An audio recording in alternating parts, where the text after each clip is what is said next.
আসসালামু আলাইকুম দর্শক, welcome to jasmine kitchen recipe চ্যানেলে। আজ আমি বানাবো আলুর পরোটা। কোনো রকম আলুর পুর ভরা ও বেলার ঝামেলা ছাড়াই এই পরোটাটি আমি বানাবো। একদম অল্প তেল দিয়ে নরম তুলতুলে পরোটা বানিয়ে দেখাবো।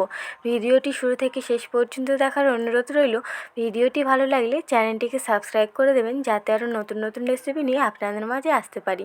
তো দেখে নেওয়া যাক এই পরোটাটি আমি কেমনভাবে বানিয়েছি। দুটো আলু আমি সিদ্ধ করে নিয়েছি। আলুটা ভালোভাবে মেখে নিচ্ছি, যাতে আলুটা গোটা গোটা থেকে না যায়। আলুটা মাখা হয়ে গেলে দিয়ে দেবো পরিমাণ মতো লবণ,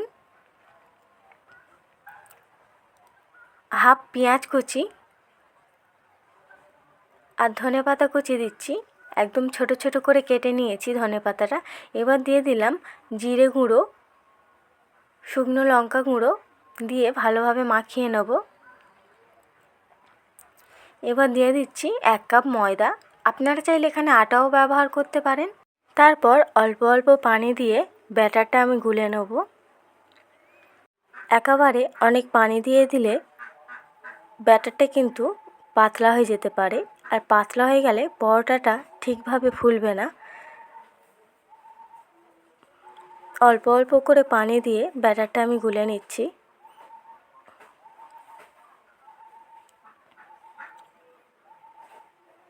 ভালোভাবে মেশানো হয়ে গেলে এবার দিয়ে দিচ্ছি একটা ডিম। আপনারা চাইলে এই ডিমটা নাও দিতে পারেন, কিন্তু ডিমটা দিলে পরোটাটা আরও খেতে বেশি ভালো লাগে। ডিমটা দিয়ে ভালোভাবে ফেটে নেব। এবার এই ব্যাটারের ঘনত্বটা ঠিক কিরম হবে আমি চামচ দিয়ে দেখিয়ে দিচ্ছি। ঠিক এরকম হবে। তারপর একটা টিস্যু পেপার দিয়ে 5 মিনিটের জন্য রেস্টে রেখে দেবো। আপনারা চাইলে এটা রেস্ট নাও রেখে ভেজে নিতে পারেন।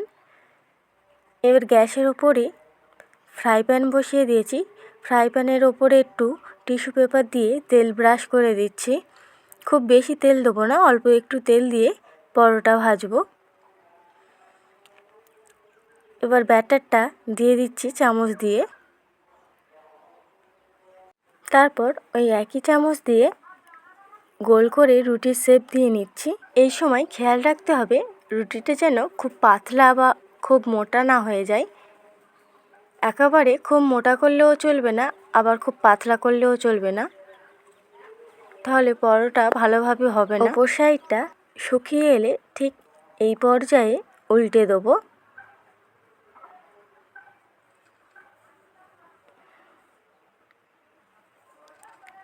তারপর ওপরে একটু টিস্যু দিয়ে আরও একটু তেল ব্রাশ করে দিচ্ছি।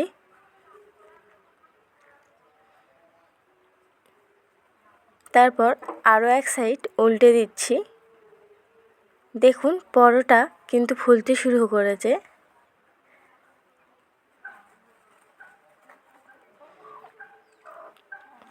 এই একই পদ্ধতিতে করলে আশা করছি আপনাদেরও একইভাবে এরকম ফুলবে।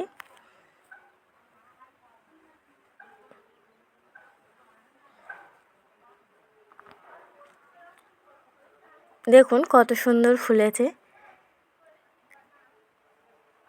তারপর ওপরে আরও একটু তেল ব্রাশ করে দিচ্ছি।